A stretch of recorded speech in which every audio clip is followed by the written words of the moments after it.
Thank you to the Konrad Adenauer Stiftung and to the Jerusalem Center for Public Policy for inviting me and for hosting this very important event. It's indeed, as it has been said, a very topical conference at a very topical time. I'm working since I came here 6 months ago every day to strengthen the relationship between Israel and the EU as the EU envoy to the State of Israel. And I take your presence here today as an indication that you share the sentiment of the need to nurture and strengthen this relationship. And I hope that this conference will be an important element in this endeavor.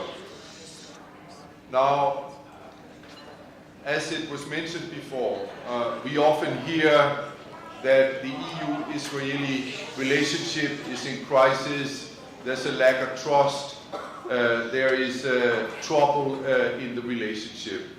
That's not the way I see it.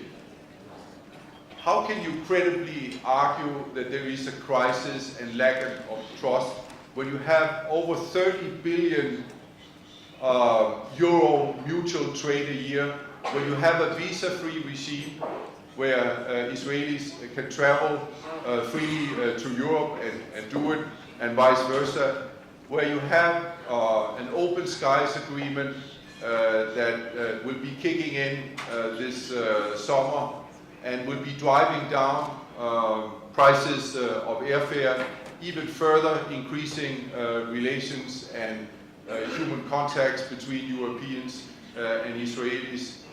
How can you talk about a crisis when we have just admitted Israel to the biggest science and technology program in the world, Horizon 2020, which is amounting to 80 billion euros over the next 7-year period, and where Israel, judged by its experience so far, has been one of the most successful applicants, returning 1.6 shekels for every shekel it has put in to the previous programs before the Horizon 2020. I don't believe that there is a crisis. That being said, of course, we have our differences. I think it's very important to understand that the European community is a community of values. Values like democracy, respect for human rights, free market principles, and so on. Values that we share with Israel. This is a very, very important basis for our relationship. And the EU views promoting trade, promoting scientific cooperation, promoting environmental cooperation as important as promoting the respect for our shared values of democracy, of human rights. That's the reason why these elements are constants and always part and parcel of whatever relationship we have with any country. We don't compartmentalize our relationship in economic, political, scientific, and so on. We see it as a whole. So this is the approach that we are also using when it comes to Israel, as we do when it comes to China, to Ukraine, to any other country in the world with which we have relations. And this, I think, is a very, very important thing to keep in mind, and also something that maybe puts the EU apart from many other global actors, the fact that we really put shared values at par with shared relations in the economic and in other fields.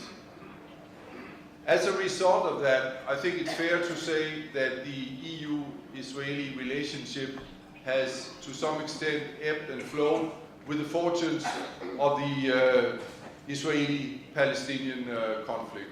Whenever there was progress on solving this issue, or at least some stability on the ground, our relationship has been able to progress further, whereas in times of stagnation, there has also been a tendency for stagnation in developing our ties between Europe and Israel further. Now, I think we saw that in the wake of the so-called CAS-led operation in 2008, where the EU took the decision not to further upgrade relations with Israel, pending a further progress in the peace process. Now, it's important to keep in mind that that has not, in effect, stopped us from continuing expanding relations on the basis that we already had established prior to 2008. And I think Horizon 2020 is a very strong example of that. Now, I think that when it comes to the peace process, the EU is serious when it says that it believes that it's in the interest of Israel, of the Palestinians, but also of the region and of the EU to achieve a two-state solution. This is one of the reasons why we have been particularly critical of actions that we see as undermining a two-state solution. And I think it's fair to say that we believe settlements to be among the most prominent impediments for a two-state solution. I think it has been pointed out many times that not only are settlements contrary to international law, they are in effect making a two-state solution more difficult by carving up and making into a patchwork a future Palestinian state. And this is very important at this particular point in time, it saps out the necessary trust between the parties in a negotiation situation as the one we have now, because one party cannot fail to see settlements as an attempt to try to establish facts on the ground while the negotiations are taking place. And that is, of course, particularly the case when one talks about settlements that are located far into the West Bank in areas where under a two-state solution they would never fall into a final border of the state of Israel. So I think there are good reasons why we have been skeptical and have expressed concern every time Israel has announced settlements. I think also over the past couple of years, one has seen a more consistent and maybe determined European attitude when it comes to disengagement from settlements, an attempt on our part to be let words follow deeds when it comes to settlements. I think the examples are well known already for many years. Products coming from settlements are welcome on the EU internal market of some 500 million consumers, but since they are not made in Israel, they are not coming into the European market at preferential customs rates as normal Israeli products would do. Secondly, we have, as it was mentioned before, taken a decision, and it's very important to point out that this is not a decision by some overseers bureaucrats in Brussels. This is a decision taken by the foreign ministers, because foreign policy in the EU is still an intergovernmental enterprise that requires the consent of 28 sovereign member states. And they took the decision that European taxpayers' monies should not be spent in settlements. That's the background for the so-called guidelines, which basically have said that European funds from programs such as Horizon 2020 cannot be spent in settlements. In practice, it's a fairly small problem because there were never very many applicants from settlements. So in practice, it's not something that has any kind of impact or any kind of significant effect on Israel's participation in Horizon 2020 or in effect on any other programs, but I think it's an important principle to establish. Thirdly, there have been some talk about ensuring that products from settlements that are being marketed in Europe are marketed correctly as coming from settlements and not from Israel. So, there's been an issue that on the label it should be clear that the products are not made in Israel, but that they are made in a settlement in the West Bank or wherever they may originate from. Certain member states have already enacted this on a national basis, and currently there are some studies being made about the possibility of introducing such a labeling scheme on a European-wide basis. It's a very complicated issue also from a legal point of view. The EU has certain legislation that applies union-wide on consumer information and protection, and we will have to see how that would fit into a scheme like that and to what extent it would make such a scheme mandatory for the EU as such. But this is the extent of it.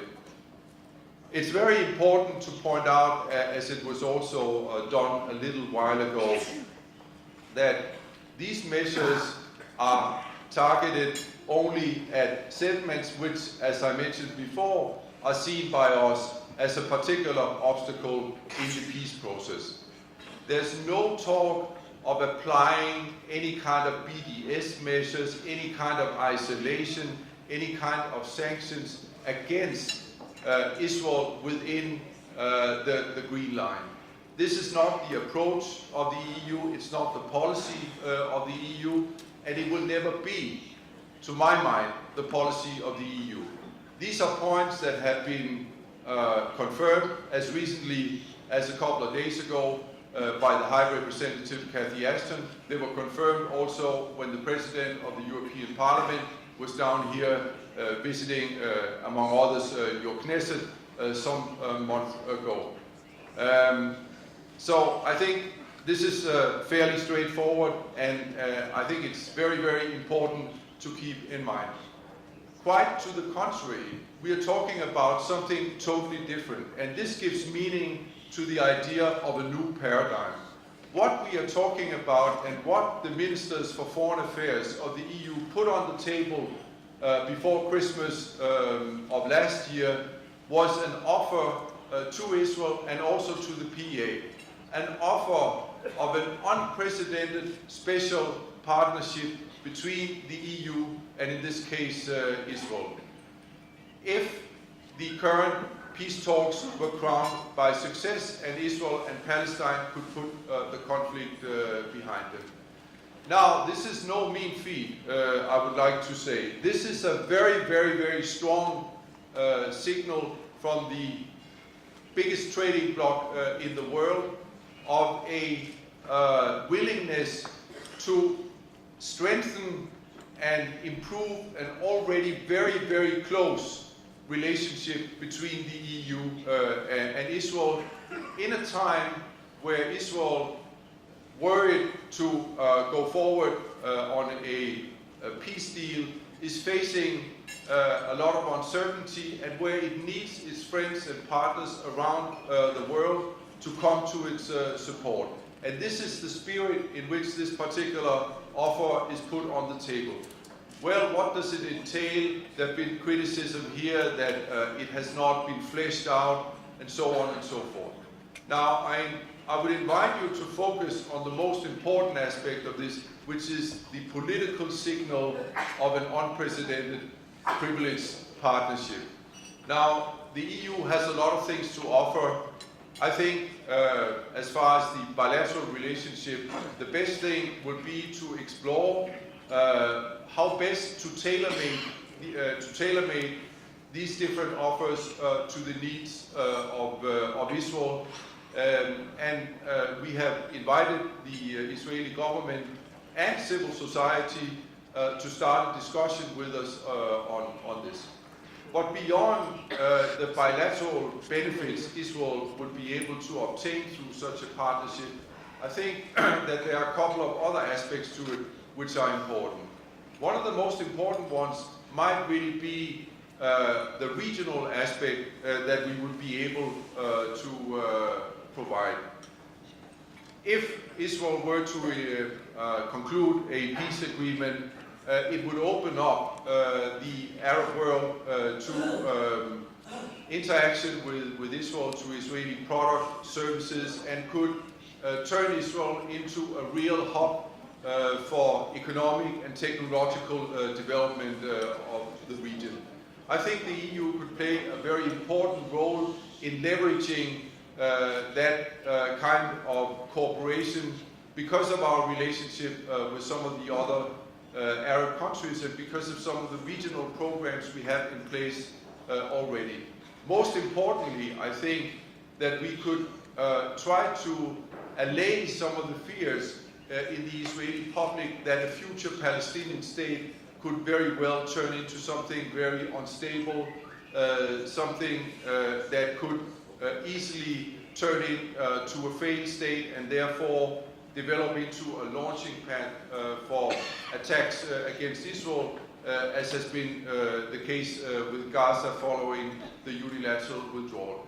I think one of the things that we from the EU side would be able to offer would be to ensure through economic, trade and other kinds of assistance a greater stability in a future Palestinian state, also by trying to strengthen the links between Israel, Palestine and the regional players, Jordan, Egypt and so on, in order to give them a stake also in stability in a future Palestinian state.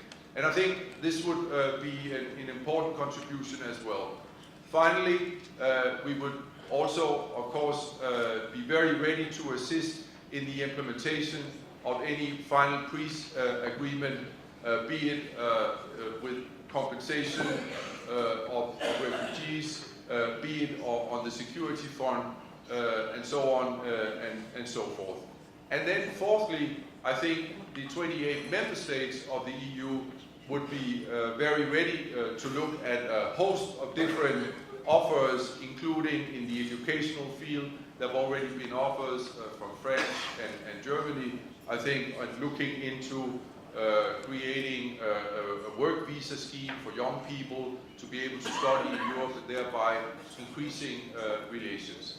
So I think there is really the prospect of a totally new paradigm at our hands here, and it is really our sincere hope that this paradigm will come to fruition as a result of bold steps being taken by both sides to put the conflict that has been ravaging the region for such a long time behind us. My final point is, aren't we putting too much emphasis on the Israeli-Palestinian conflict? There are so many other problems in the region, and why is Europe focusing so much on this single conflict? Well, we are doing that for a number of reasons. We continue to believe that this particular conflict is a key fault line in the region without the solution to which we will not be able to see stability. Also, we believe that it is in the long-term security interest of the State of Israel, to which we are 100% committed and attached to ensure peace with its neighbors, including with the Israelis. There are also the demographic and democratic challenge that Israel could be facing were this problem to go unresolved.